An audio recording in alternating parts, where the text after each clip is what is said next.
Welcome to part 3 of this Imposter Syndrome series, where I'm giving you lots and lots of tools to play with, to experiment with, so we can just not let it have so much power. And I think it's taking up so much space in these conversations. And actually, you and I have both got bigger fish to fry. I'm a poet and I don't even know it. So yeah, let's look at how we can move with it, shake with it, and then move through it. So on a Wednesday, I talk about visibility. And this is really crucial to your business. Now, how you want to do this is entirely up to you. And the great news is you get to decide. So if you are a podcast person, great, do a podcast. If you're more video or a writer, do those things too. But the answer here is not to do anything because you're frightened of getting it wrong, or you can't decide, or you're an introvert, so visibility is not for you. In 2024, we have to be visible.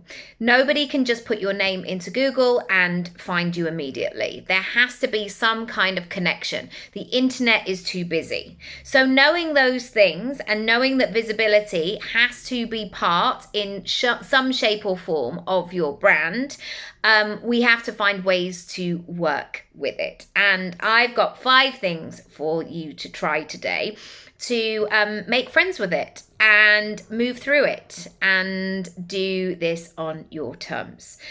Number 1, you can't think action. As in, you can write the most glorious Excel spreadsheet of all your content ideas, get everything out of your head into a spreadsheet. Until that piece of content goes live, you haven't really completed the task. And this is an interesting one, and one I want to bring up because so many people think a content strategy is about creating it. And actually, it's about executing it. It's about seeing what happens when. It's all very well writing all of these ideas or topics or getting big pieces of paper and saying, oh, I could talk about that, or maybe this, or I'm not sure about that, until it's out there in the world. This strategy is not working for you. Yes, it may look beautiful in a spreadsheet. Yes, you might have color coordinated it or something like that. But the whole point of a content strategy is for people to get to know you and see what you have for sale. So it's really important to get going with whatever you're doing or planning right now and start putting it out there. Start having the conversation. Again, I often relate these things to dating, is that sometimes people want to prepare so much behind the scenes doing all of the things.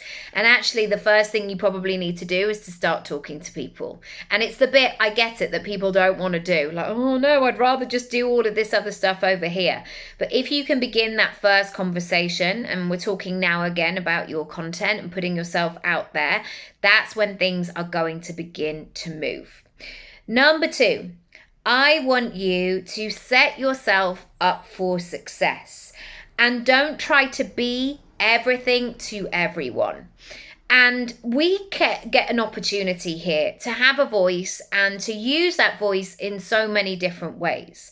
However, you have to be very intentional about why you are on social media.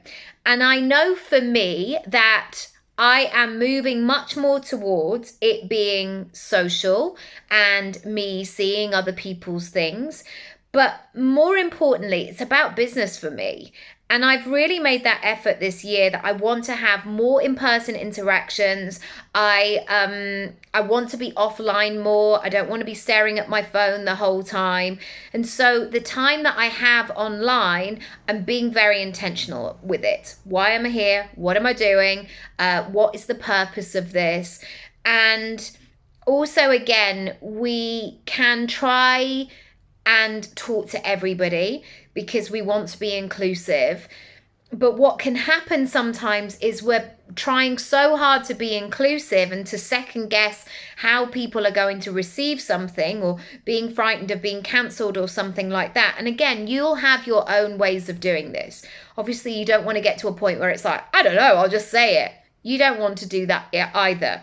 but really setting yourself up for success, and figuring out your purpose, your messaging, who you're going to be really great for, and doing that will allow yourself not to feel like you're being diluted and everything being a bit lukewarm and you're not really sure where to position yourself. Take a stand. And I remember years ago, a director said this to the whole class. This is why we were training. When you go to a script or when you go into a room, make a decision, make a choice. And that has always stuck with me, because if you're trying to second guess everything the whole time and you're a bit wishy-washy and it's like, well, I'm not sure if I'm this or I'm that, it's confusing for an audience. So you can absolutely make a choice. And if it's the wrong choice for you, you can choose it and change it and choose again. Number 3, rehearsal and practice. We put so many big expectations on ourselves, and we forget that actually it's okay to be a beginner. It's okay to practice. It's okay to get it wrong. And there's so much emphasis on you've got this, or go in and nail it. And sometimes we can't go into rooms and nail something if we are not at a point where we can nail it. So what I want to say is, instead of just saying to yourself, right, go on, you can do this, this is going to be great, just do it anyway, feel the fear. When I'm doing that, I always ask myself, is there more work to be done here? Am I prepared for this? Are there gaps in whatever it is that I'm trying to present? Do I need to practice this a lot more at home? And if the answer is yes, do it. That is a whole part of the process. And when I've worked with people on my Speak Up course, is that they're almost disappointed the first time, where they're like, I mean, they do their first speaking gig and they're like, yeah, most of it was good, but like I did this and this went wrong, and then my slides got stuck. And it's one of those things that you learn through practicing, you learn through rehearsal, because things will go wrong, but it's how you then move through it and continue and don't get stuck in the process.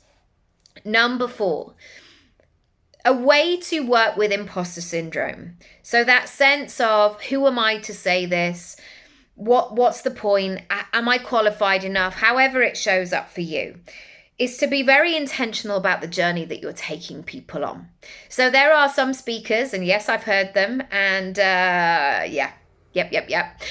speakers who just talk about their life history. Like, I've done this is what I'm all about. These are my accolades. This is where I excelled. This was fantastic. I'm brilliant at this. And if you're somebody who is feeling all the feels, and the thought of going on stage and talking about yourself and how great you are, flip it around. Talk about the journey, or plan out the journey you want to take the audience on. So imagine they're coming into you. Where do you want them to start? What is the middle? And what's the end?